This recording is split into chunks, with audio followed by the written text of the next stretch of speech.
What is the secret to that level of success in property?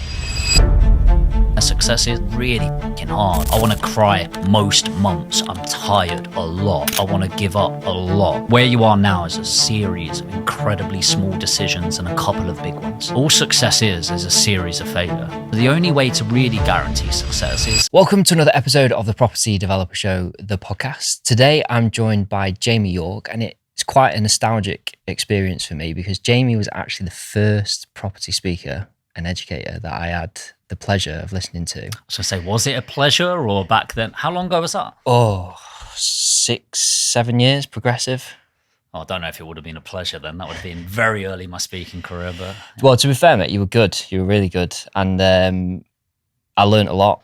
It was a sourcing course that you used to do. Yeah. And I learned a lot from that because I knew nothing. So Yeah. I could only learn one thing above nothing. So I got that thing. Is that a compliment? I don't know. Well, very warm welcome today. And I know since then you've been taking on the world and really achieving some big things, which I'm really excited to get into today. Great. Yeah, it is a bit of a full circle moment. And Absolutely. I think over time as well, I've seen you at other events, but we've never connected. It'd be you're talking to a group, I'm talking to a group. So yeah, it's genuinely great to be here. Yeah, and also as well, credit to you, I think about a year on after I saw you at Progressive, I was at another event that you were talking at, and we went for an Indian after, and you paid for everyone's Indian.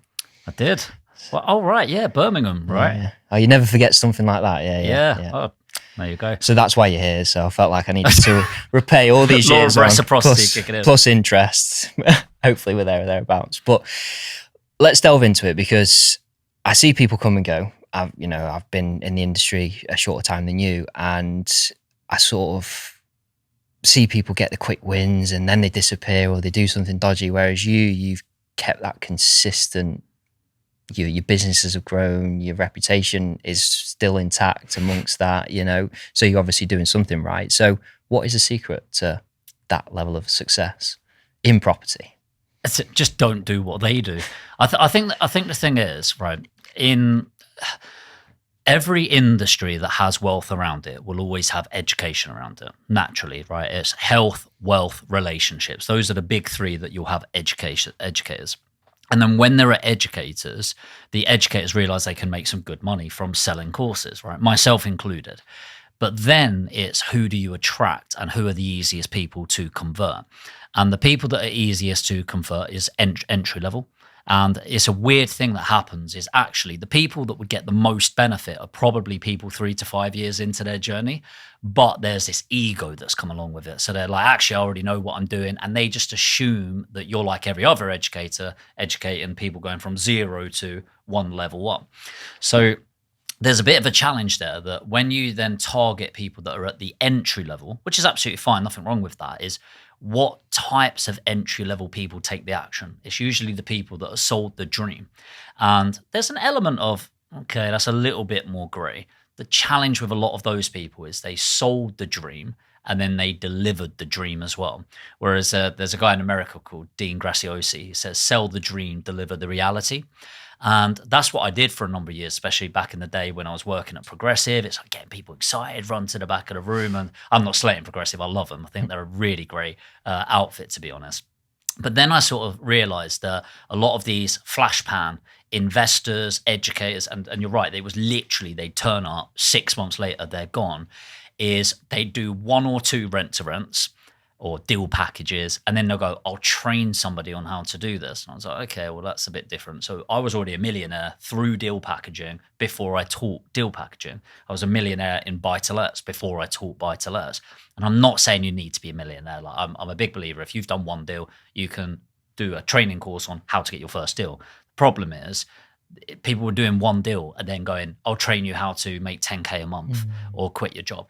And so the problem is that people want these really good educators to support them and coach them, but they're drawn into the flash pan. They're drawn into the quit your job in 30 days. They're drawn into quit your job with just one deal.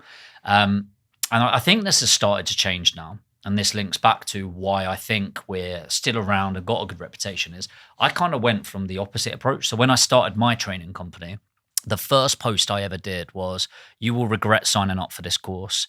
this is there or thereabouts. It's like, you will regret signing up to this course. You will ask for a refund and I will say no. I will make you cry. You will lose money in your first 3 months and you probably won't make any money in the first 6. If you're still interested, DM. And I signed up 20 people there and there. And I was like, what? Why did that work? And actually, I spoke to them personally on the phone, and they were so, we're just fed up with the bullshit in the industry. And it's so true. But I think a big part of why we're around is, number one, we were millionaires in every strategy that we teach. And I'm looking at other strategies now that I'm implementing. I've lost a fuckload of money on them. And I'll turn that around and get to it. And then I'll teach it once I've made $1 million. And so I think you can talk to a level outside of a slide. And that's always a good premise when you're watching somebody. How often are they looking back at the slide again and again? And it's like, are you coaching or are you teaching? Whereas I say on a 90-minute presentation, I might have 7 slides, whereas the average person might have 100, because I'll deliver a slide and then just ask questions and engage with the audience. I think that's a part of it. I think the next thing is just having integrity, which is so bad that is now considered a value, but is like a diamond. But it is true. If you can have integrity, be a man of your word or woman of your word, and then deliver the reality and understand that you are going to screw up and that's okay, but owning it. And then the final thing is just having a ridiculously long-term view. I genuinely do not give a fuck how much money I make from you, with you, this next 5 years. It's more, where could we be in 20 years' time? Now, I don't want to lose money on the way there, and I need to pay for my team. I need to invest in them and educate my team to deliver.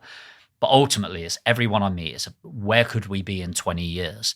And then act like it's a 20-year relationship. Don't fuck somebody over to get 20 grand out of them today and then not deliver. And it's like, and then linked with that is, if you were selling to a family member, I always say, if I sold this to my mum, how would I feel about that? And if it's not giving me goosebumps going, this would change your life, then just don't operate like that. So I don't know if I answered your question at all there. No, definitely. I think it is that integrity piece, isn't it? And I think, that's why I set the podcast up, to get real, true people on to talk about what actually goes on in the world, rather than just the kind of flash in the pan, as you referred to, the quick wins, the stuff that just isn't sustainable. It's not realistic. It's not the reality of the property industry. And it takes a required skill set, type of person, a motivation, that they're the real inner workings, not just making £1 million in a week, or set financially free in 3 days, or whatever else crap's out there, you know. And I think that's the beauty of people like yourself that are flying that flag of, this is the reality. It is difficult. It's not easy. I'm still learning, doing other stuff, and when I've learned, I'll teach you then. Rather than just being I'm kind of learning, but I'll teach you at the same time. And I think we do lack that in the industry. And as you say, it is crazy. Integrity should just be a given. So that's 3 shows down and just 2 more to go. After another successful show in Birmingham, our next stop is Manchester on the 10th of September, where we'll have 45 exhibitors, 12 keynote speakers, and over 350 property developers in attendance. Again, that's Manchester, 10th of September. And then finally, we're in Leeds on the 8th of October. So if you're looking to network, raise money, meet new business partners, find new deals, or meet amazing service providers, visit our website today to book your free ticket, propertydevelopershow.co.uk. I look forward to seeing you there. Just very quickly interrupting this episode, have you got a property deal in mind? Want to build or grow your portfolio but unsure how to obtain funding? No problem. At Roma Finance, they love to lend. The borrower-first approach means Roma deliver flexible, tailored solutions that accommodate the diverse needs and experience of developers across residential and commercial projects. With a flexible criteria, Roma take time to understand each borrower's unique circumstances. Roma's attentive team are always equipped to handle and take on your requests. They will guide and support you throughout the property journey. Colleagues and customer relations are the beating heart of their business. Don't forget to explore Roma's website, romafinance.co.uk, for helpful resources, including articles and case studies to guide your financial decisions. Remember, Roma Finance love to lend. Your property goals are only a call or email away. Now back to the episode. In everyone listening will have this in their industry, but let's stick with education. If there's an educator in the world that you think of, like anything education, who is it you think of? Probably Tony Robbins. Tony Robbins. Yeah. Okay. So I think of Harvard. Okay. And I know that's a bit of a gap in there because Tony Robbins is probably the guru of gurus. And I think he's amazing. But in terms of a prop, like established educator, I think of Harvard. And I think, okay, how are Harvard so successful apart from the fact they've been going for hundreds of years? Well, first of all, they don't guarantee you an outcome. Okay. And now in our industry, you have to guarantee some sort of monetary benefit because otherwise, why would people take action? But what they do is they communicate the results. They get the best results out there. Number two, they charge higher than most people out there. And number three, they attract better people. So is it that you went to Harvard that got you that job? Or is it that you were always that sort of person and Harvard gets their results because they take you in? Yeah. And the thing is, when you have that mindset of charge higher than the average person, give way higher value and output than the average person, and only accept better than the average person, which is hard in your first couple of years. You know, it's kind of like, I need to pay and eat my beans on toast. But once you've got past that, it's really just becomes self-fulfilling. So we have an interview process for everyone before, like even our front end program, right? There's no run into the back of the room. It's fill in a form, book in a call in the next couple of days. Let's have a chat. It's only a 15-minute call, but it's that extra screening that just pushes away the junkies, you know, that are run into the back of every room. And so suddenly the quality of person we get is higher. They've had to work for it to get in. We charge more than most educators on the front end. So it's like gets rid of the people that are looking to nick your books and tea bags on the way out. And then, of course, we push them and coach them to the highest level, higher than most people. So we make no money at all on our front end, and we don't make any profits on the back end, which is baffling for people. And the way we make profit as business, we've never touched it. We've made millions, never touched a single penny. And so we constantly reinvest in the program, and then we give money to our delegates to build their portfolios. And again, you might go, fucking hell, that's mad. For me, it's why wouldn't I? If I believe in what I'm teaching them and they can get me a return by investing in them, and then they get better results, and then people sign up because they see their mates' results, that just seems like a very logical way of building business. And so I'm not going to look at the likes of Samuel Leeds, Touchstone, and others out there where I'm like, I don't dislike them. It's just a different way of approaching it. I want to look at Harvard. I want to look at Tony Robbins. I want to look at people that have dominated over hundreds of years and go, okay, if I'm trying to create an ecosystem, a legacy here, and I'm just talking about the education business, obviously the property businesses as well, is how would I operate then? And then integrity is the only way of doing that. Yeah, absolutely. I think it's interesting that sort of the topic that you're talking there with the quality of individuals. And I think the bigger training companies, they have those Harvard potential people that go through the education, and then they use them as like, look what you can achieve. Yeah. But 95% of the people that are going through that training just will never be that individual. And whether they trained with, you know, X, Y, and Z, whoever it might have been, they were always going to be successful because they had that fundamental, they had that Harvard potential. Whereas I suppose the way that you're positioning it is you only want to work with those Harvard potential individuals. And that's the difference. Yeah, and it's hard to do that. And the thing is, you need a few years of customers to even do that. And so what we're trying to do now is find where our failure rates are, find where they break down, what are the commonalities. So for example, like engagement rates in a program. I've never had somebody with 100% engagement rate. Never happens, never will. I've never been on a program and had 100% engagement rate, right? And you have to bear in mind our smallest program is over 4 months, and that's our entry level. It's not a 3-day course where not hard to have 100% turn up, right? So we're trying to measure engagement rate, when people stop engaging. So number one, we can do something about that. But also it's what are the commonalities that are the most successful? Because it's easy to assume that they've engaged with 100%. Well, maybe there's a lot of information that's actually really cool information, but it doesn't do anything for them to get them results. So then by doing that, you take them out. But then also we do demographic checks on them. So we bribe them in any way that we can to get information from them. Like, are they degree educated? Are they undergrad? Are they whatever level they're at? What financial situation were they in? Did they own a business? Were they white collar or blue collar? Were they benefits? Like what happened in them? A bit about their background. And so then we can build up this ecosystem. And also what I really want to do, which will definitely lose me money, is do like this, answer these 25 questions and then just go, here's your likely success rate as an entrepreneur. And then if it's 50% or less, it's just don't join a program. You're not made for it. And it's like, you're just not. And so join somebody's company, be their number two, be their support. If you really want to be an entrepreneur, be an intrapreneur. And that's definitely going to lose money. But again, it's having integrity. And I think long term, that brand asset will be really powerful. And it will, I hope it will be so well known at Aspire that that's what we do, that it'll almost be like going to Harvard. How many times do people apply and get rejected? And that's what I want to get to. Nice. Going back to that sort of 50%, answer these questions. Obviously, you come across a lot of people, some that, are really successful, some that you just think, unfortunately, you've not got it type of thing. What are the traits that make someone successful? Like, what can you spot before that comes to fruition? So communication's a really big one. And what I mean by that is I don't mean they need to be able to go on a podcast and have a chat and keep people engaged. How do they communicate, especially when something's gone wrong? So I'll give you an example. Say somebody's gone to 3 other educators before me. Well, that's not a green flag or a red flag, but I'm telling you it's probably more of a red than a green flag.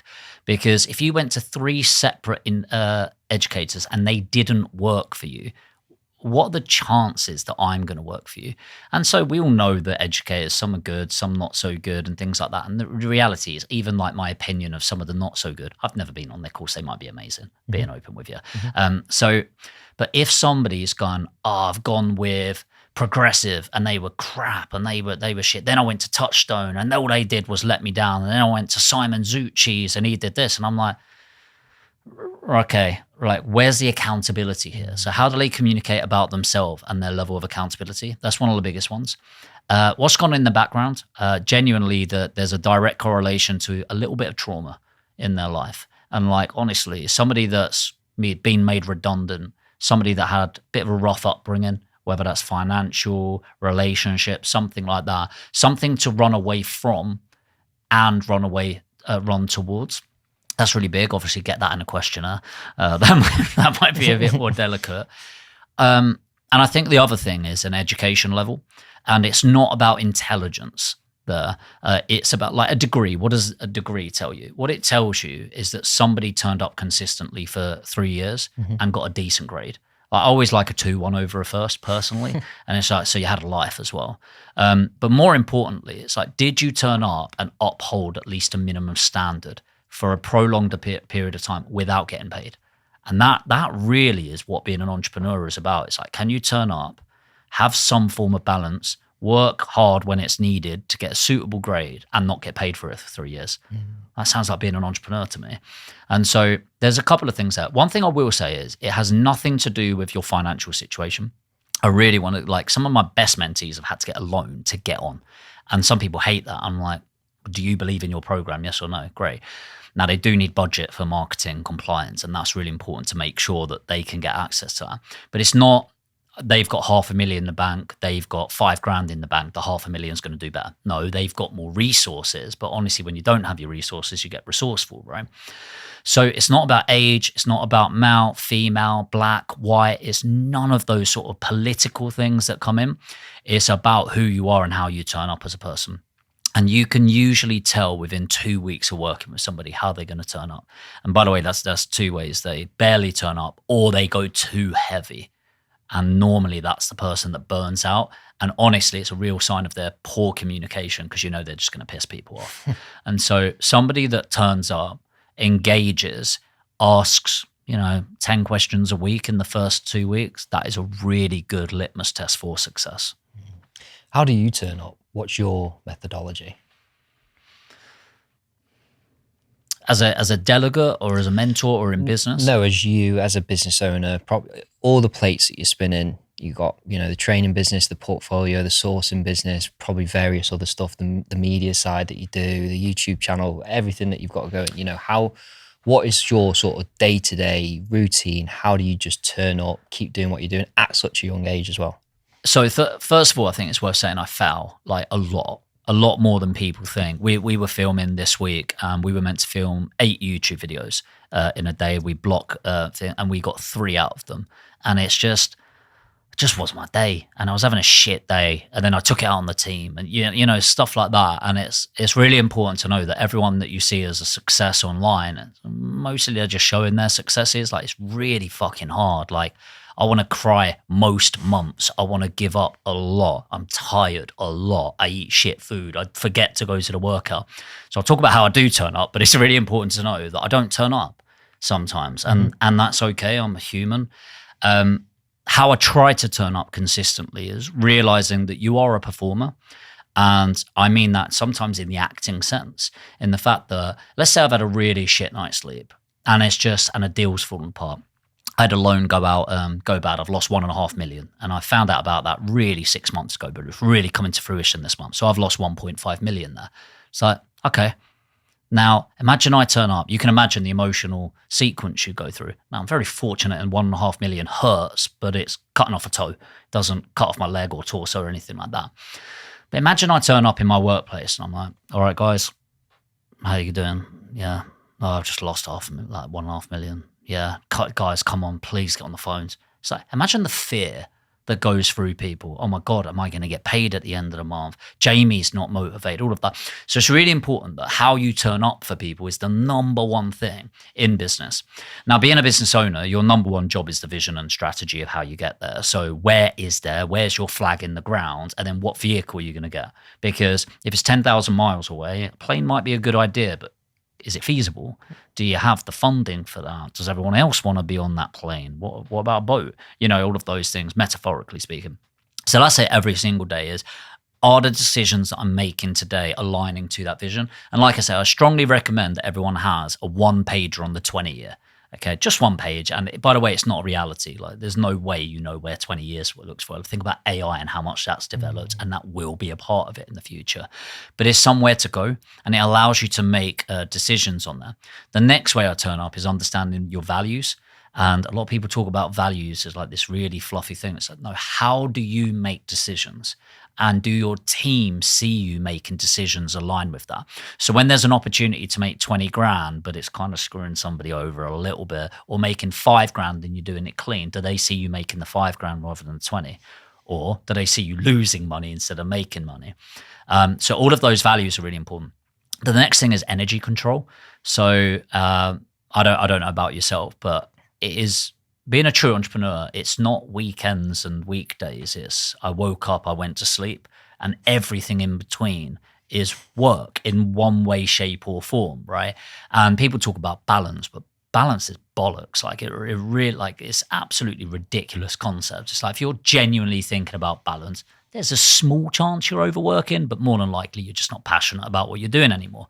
So then energy control comes in. It's like I didn't, but I could find out something really bad before coming on this podcast. And it's like, that's not your problem. That's not your viewer's problem. You've paid for this studio today. You've taken time out today. And so I'm here to turn up for you.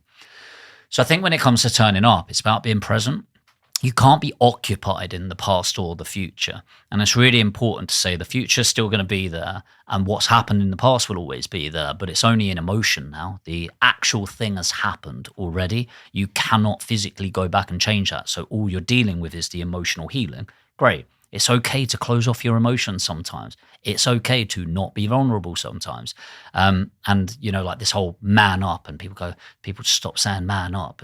It's okay to man the fuck up. It's okay to hold those tears in and do it in your private time.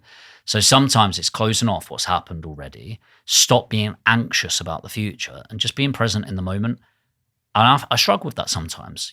Sometimes when I've got a staff member going, but this person said that to me, and I'm like, I could not give a flying fuck right now. And it's like, I've just had this phone call where I've just lost another deal that's cost me 100 grand in fees. And they're going, oh yeah, but this happened. It's remembering in that moment that number one, that person's problems are legitimately problems to them, even if you don't see it. And number two, they've trusted you enough to bring it to you. And being present in that moment to be the solution provider to that current challenge.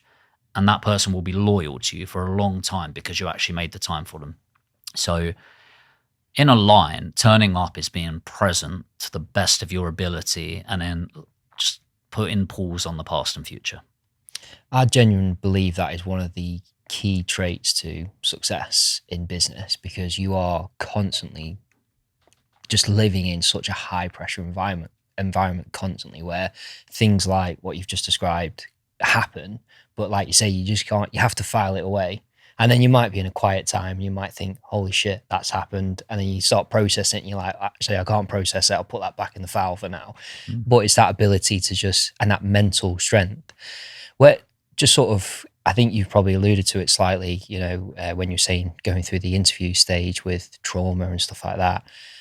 Have you had something like that that's enabled you to be able to deal with all of these, or is it something that's like a natural born ability? Like, where do you think that ability sort of comes from? Well, so every ability is nature and nurture, right? So nature is who you inherently are as an individual, which I kind of believe in a little bit, but your nurture is way bigger. So your environment. And one of the best examples of this is in the book by, I think it's James Clear in Atomic Habits, where he talks about the soldiers that went away to Vietnam, got hooked on heroin and stuff like that. And then I'm making these statistics up completely, but they go back home and there's a 90% chance that they'll never touch another drug in their life again. No sort of rehabilitation, just 90% chance. There you go, done, never touched it again. Absolute bullshit statistic, by the way, but it's more the concept. Whereas all of the local druggies in America, they get hooked on the drugs and they go through rehab, they get clean again, and then they leave rehab and there's a 90% chance that they'll be on heroin within a week. Okay. Now, again, conceptually, why? Why is that? It was just who they are, right? Really? Because who they are is they chose to get clean. Who the soldier was decided to do drugs. You know, it's not really who they are then, it's their environment. If you think the soldier goes back, and I get soldiers and being on the streets after and stuff like that, but in general, you're a soldier, you get to go back to your country as a hero, especially in America, right? You're a hero, you protect and serve. You go back to hopefully a loving family, a middle class surrounding where you're safe now, all of that. Where's the druggie going? And it's like, probably not for most of them going back to that environment. It's going back to who knows me, who accepts me for who I am, who's not looking at my face every 5 minutes that I've scratched. It's like, oh, it's the people that were around me before. And so they go back to their environment where everyone's taking the drugs and everything like that. So nature and nurture is really what develops us. I always say, like, if I could say success is down to one big thing, it's just the right amount of trauma. The right amount of trauma.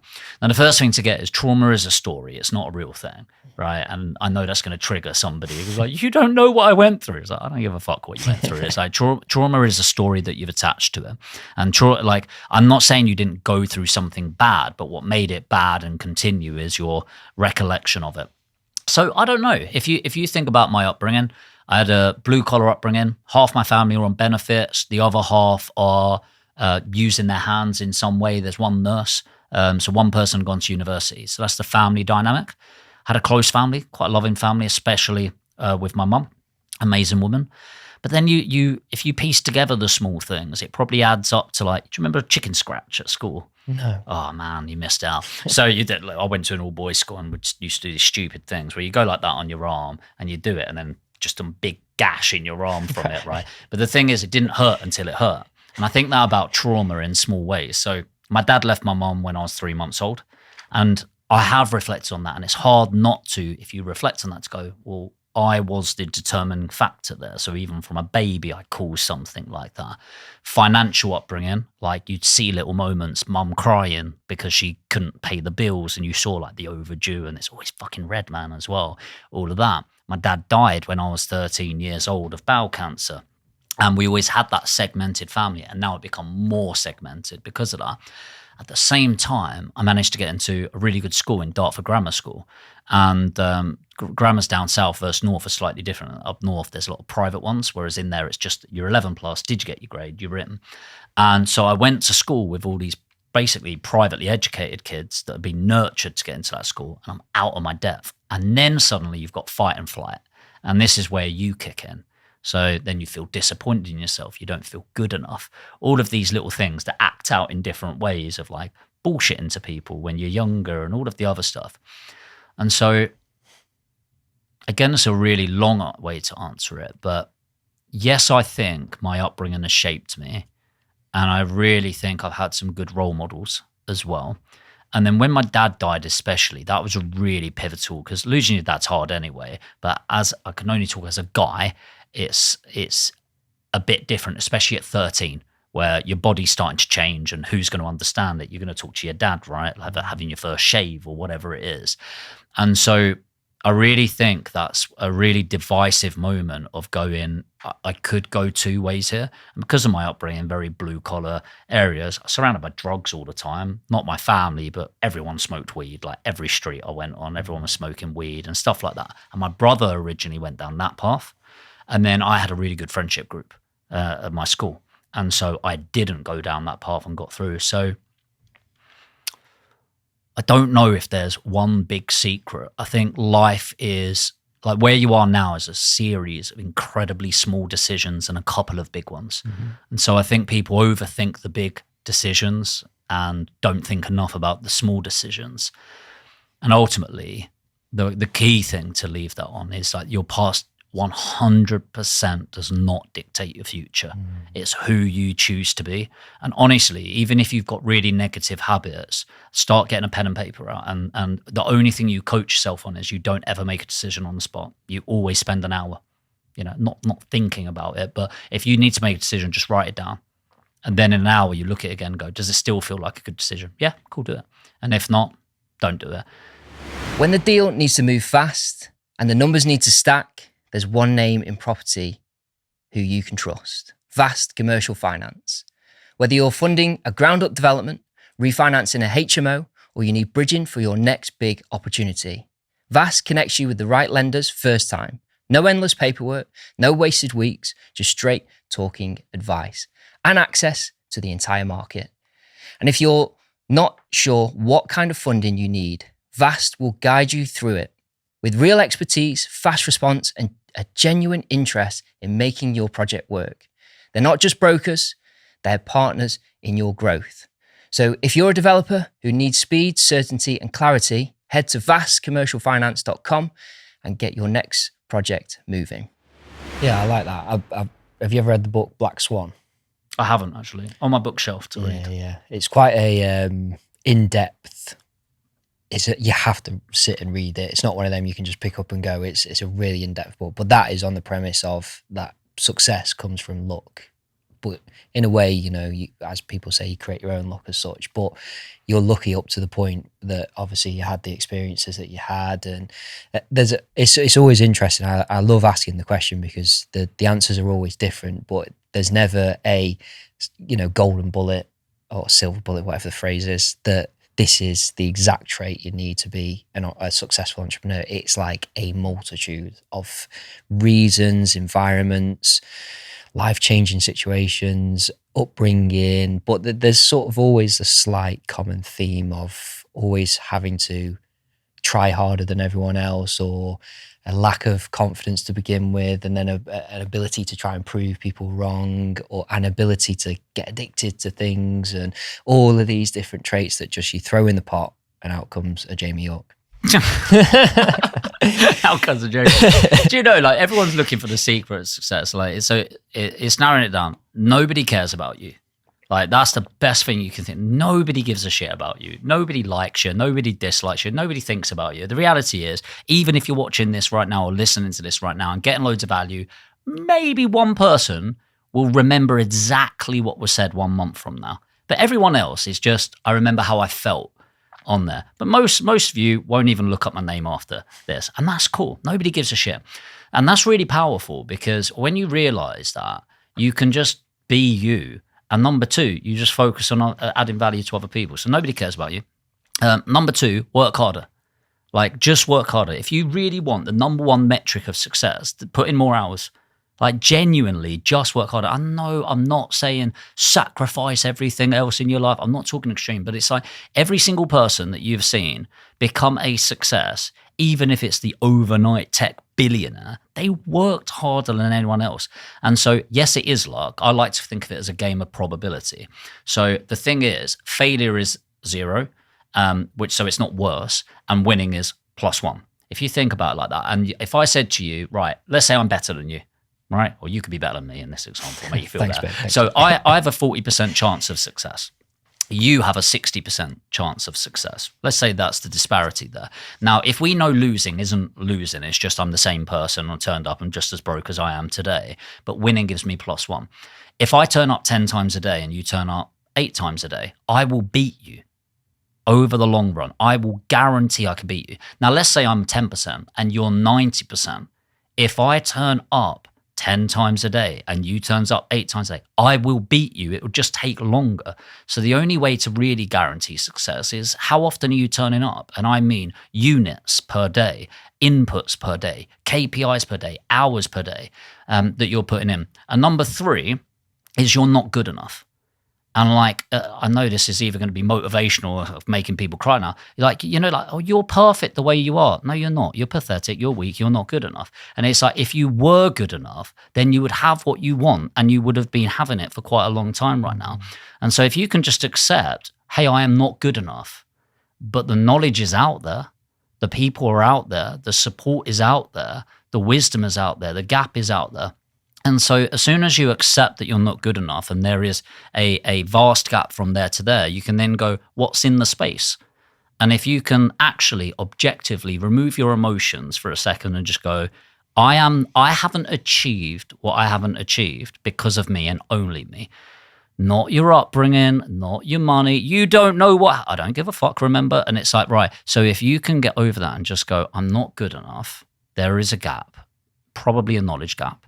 And then I'm going to work harder than anyone has ever seen me work again. I guarantee your life is completely different in 5 years. I don't know what it will be, but it will be very positive. Absolutely. I couldn't agree more. I was fortunate to hear probably sort of similar time that I'd listened to you talk. To be fair, probably a couple of years before that, before podcasting was a thing, used to have sound bites on SoundCloud of Jim Rohn speaking.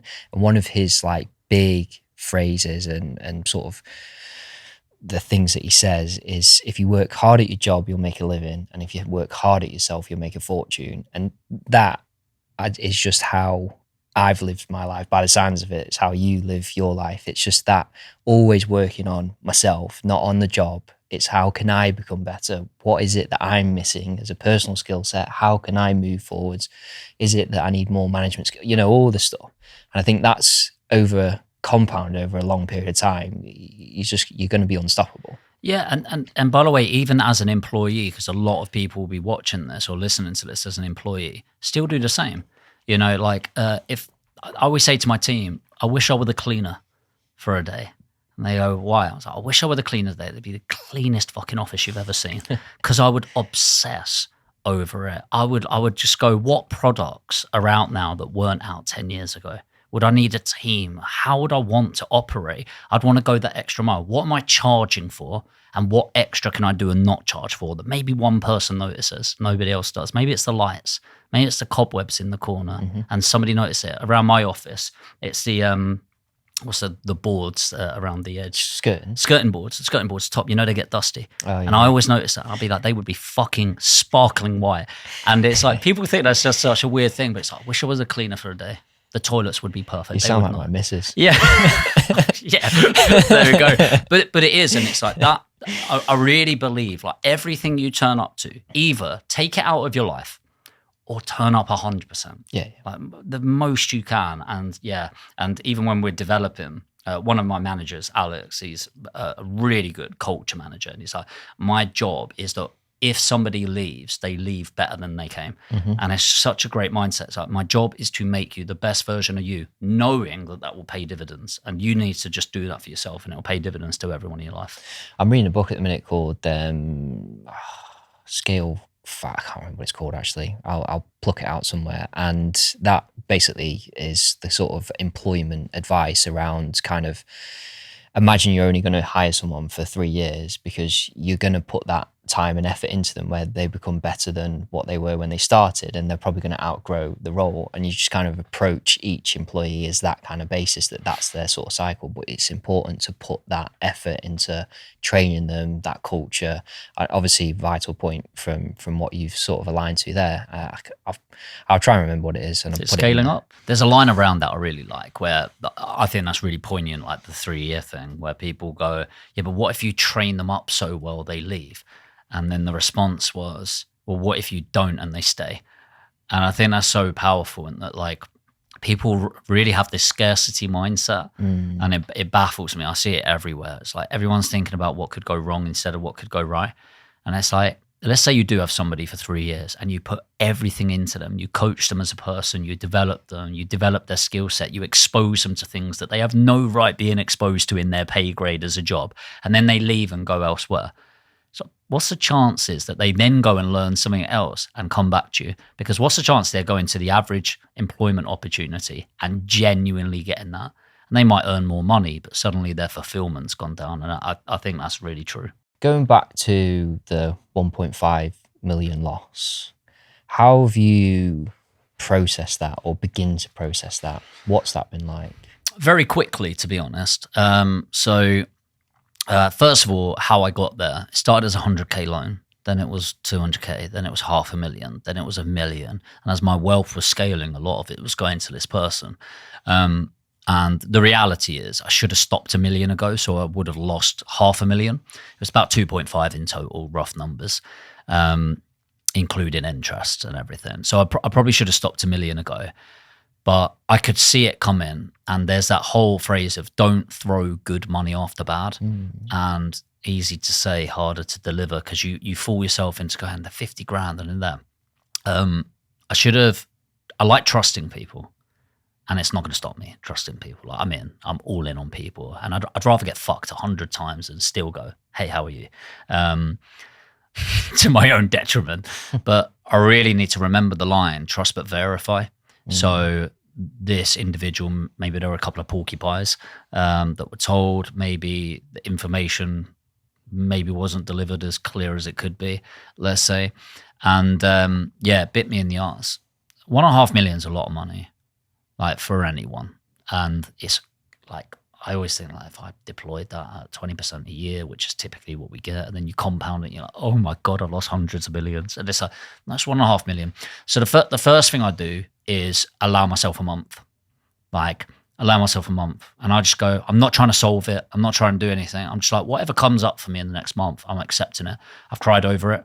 I felt fucking angry. I'm pretty sure I put a hole in the wall, when I first found out about it, like, really fucked off. And it comes out of me, like, say Ollie's in the studio and he's doing something that would wind me up a little bit.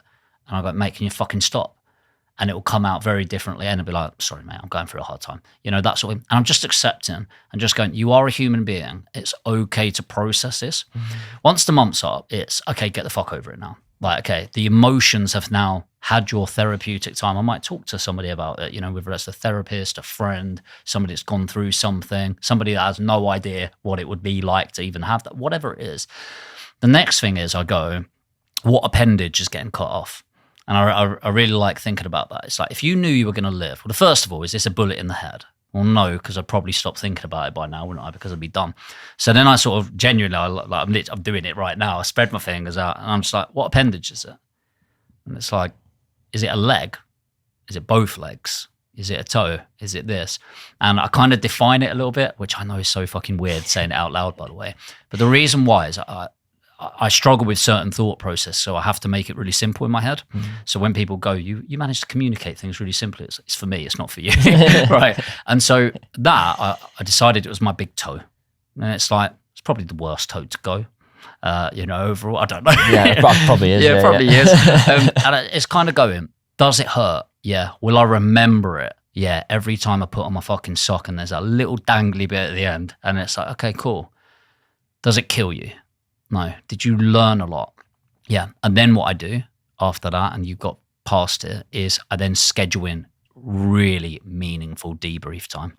So me, my other directors in the company will debate, we'll argue, we'll get it down on paper, what went wrong, who's at fault. And it's not about blame, it's where did it go wrong? What things can we put in place that it doesn't repeat? Like, all success is a series of failure. That's it. You think about the most successful people in the world, they were successful once, and that's what you remember them for. What about all of the other businesses that they've closed over the years? What about all of the money they've lost? Why is it their net worth millionaire now, but they were in 50 grand of debt for the last 8, things like that. Yeah.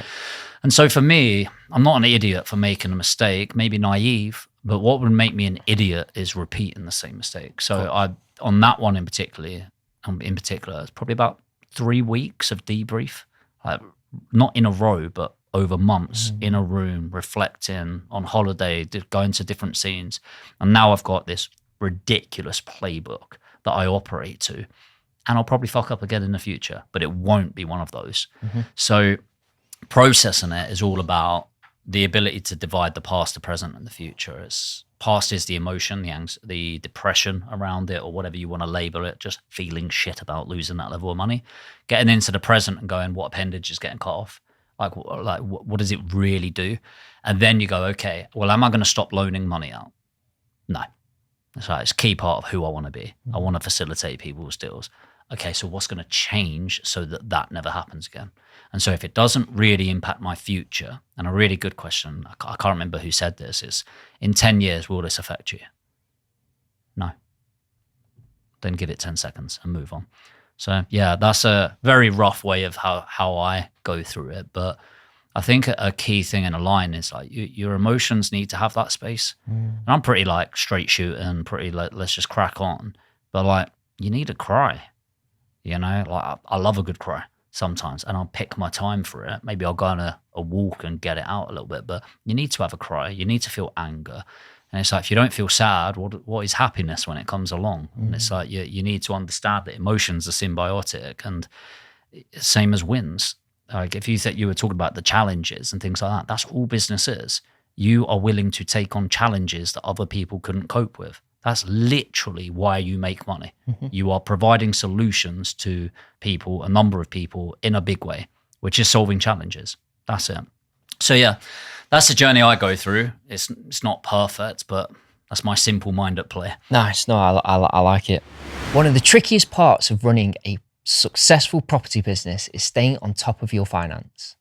From contractor payments to project costs, the numbers can get messy fast. That's why we've partnered with Tide. Tide is a smarter way to manage your business finance, whether you're flipping houses, managing a rental portfolio, or scaling your property company. With Tide, you can open a free business account in minutes, no hidden fees, send professional invoices and payment links, accept card payments in person or online, track expenses, and set aside tax automatically, all within the app. You can even add an expense card for your team as you grow. It's fast, clean, and built for the way property professionals work. And here's the kicker. Open a Tide account with our code PDS and spend just £100 and you'll get £50 cash back. Further information on how you can sign up in the episode description. T's and C's apply. To round the episode off then, page 1 of that playbook, what is on that page? What is the key lesson you learned from that loss? So I broke it down into the Warren Buffett rule. Rule number 1, don't lose money. Rule number 2, don't forget rule number 1. And so that's at the top of it. And I go, well, how can you guarantee? So the first thing I start with is the character of the person. I don't look at the deal at all. First thing I think about is, well, who are they? And how do they land? How do they communicate? If I don't respond in a couple of days, what do they do? Are they getting arsey with me, or is it, hey, friendly nudge on this? You know, little things like that. How do they operate as a human being? I'll probably stalk them a little bit on socials. Like, are they big on social media? Which is always good if they've got a presence on there because it's something to lose. But also, how do they post? What do they post about? Like, is every post about how COVID was a scam? And it's like, which I don't care if there are posts on that, but if it's everything and that's their entire identity, probably scary. Bigger the project, the bigger the experience of the person, you know. Mark Homer said this, who co-owns Progressive, and he was like, when you're looking for a developer to develop 20 units, you don't find somebody that's developed 5 units that's looking for their bigger project. Neither do you go to somebody that's been developing 500 units at a time. You find somebody that's developed 20 units 5 times. And I was like, so simple, but that was so real. It's, I don't want to be their biggest project. Okay. Now, the caveat to that is if they're a mentee, and I've done projects like that inside out, because if I'm the knowledge in that deal, then I'm okay with that. But first of all, I start with the person, and then it's trust but verify. if I ask for an ALI, which is an assets, liabilities, income and expenditure, I want documents, I want ID, I want bank statements, and I'll look for any editing, everything. And it is like I am going to treat you like you're going to fuck me, and I'm going to get the evidence to dissuade me of that. And not too heavy. I just want to be very clear. I'm not literally going, this person's going to screw me over. But if it did go wrong, how could it go wrong? And I like playing that out a little bit. The next thing is about like the safety of the money. So a lot of people think about the return on investment instead of the return of the investment. And the return of the investment is absolutely key. You know, if you invest $1 million or 100 grand or 50 grand, whatever it is, let's say 100 grand, and you wanted to make 110 grand by the end of the year. Well, if you lose 10 grand on a project, you don't need to make 20% now. It's way more, you know? So it's like for every 10% you lose, it's 15% up. You can look at the maths after, but it's a huge impact. So it's all about the people, trust and verify, and then look at the stakes of the deal. And then I want to prioritize my payback. So even in a joint venture now, if I do a 50-50 on somebody, I'll put an underlying percentage in. So say 7% interest, like whatever happens, you owe me the money back plus 7%, and they're PG'd against that. So I don't care how shit the deal goes, that is what you're owing. And then I want to know what other assets they have in there, because a PG is, if you know the person, you know they're worth millions, great. Challenge with PGs, which is where I've been really stung, is number one, if people sell porcupines, then suddenly that's not so good. But also, how many other PGs do they have? If they've got a net worth of $1 million and you've loaned 100 grand, you feel pretty safe. But if they've got 20 other 100 grand loans on a PG, that's it. So yeah, there's way more detail in the playbook, but stage one is who you're lending to, and really getting connected to like not do I enjoy this person and they a good laugh, is how do they turn up in situations. And interview them. That's my last thing on there, is recruit them. So if I'm recruiting somebody to work for me, and that's mad, isn't it? I'll recruit somebody that I'll pay them 25, 30 grand a year, whatever it is for the role. And I'll make them go through a logistics call, a culture call, a scenario call, and then I'll get them doing a task. And I'll do that level of due diligence and then referencing on top of that. But you come to me and go, I need 200 grand for the project. Project looks amazing. Here's £200,000. It's like, what the fuck? And so it's like, you know, I can't work with you till I've worked with you. And so I'd interview you, I'd recruit you, and then I'd want your references. Amazing insights. Hopefully you've saved someone 1.5 million today and they've listened to that and taken some value for That would be nice. I mean, brilliant episode. I really appreciate you coming on today. If people want to get in touch, find out a bit more about Aspire, anything else you've got going on, how can they go about doing that? So a couple of ways. We spoke a lot about education today, but a big part of what I do is help people build portfolios. And so especially for those at the beginner levels, it's before you look at any other strategy, you need like 5 buy-to-lets. I always say that to people when they're like, oh, really interested in service accommodation. Amazing. I love service accommodation. How many buy-to-lets have you got? And it's just to expose you a little bit. And so we help people build multiple portfolios, but buy-to-lets is at the core of everything. So if you want to check me out to see if it's even worth listening to me in the first place, just go on YouTube, type in Jamie York. And if anyone wants to chat about something, whether it's private or helping you in any way, Instagram's probably the best, where I actually personally reply, which is just Jamie York Official. And just make sure it's got the tick next to it, because there'll be some scam accounts. So Jamie York or Jamie York Official. Super. Well, thank you again for coming on today. I know it's a bit of a trip from the old mighty Yorkshire, but yeah, no, it's all good. Really enjoyed it, and thank you for having me on. Pleasure. Good stuff. Thank you very much for tuning in. Obviously, Jamie has a breadth of knowledge in the property education space, a great person to follow, and obviously some massive value today from the topic of conversation. To lose 1.5 million and share the lessons that come with that is amazing. So as I always say every episode, please do like and subscribe, and we'll see you again soon. Take care. Bye-bye.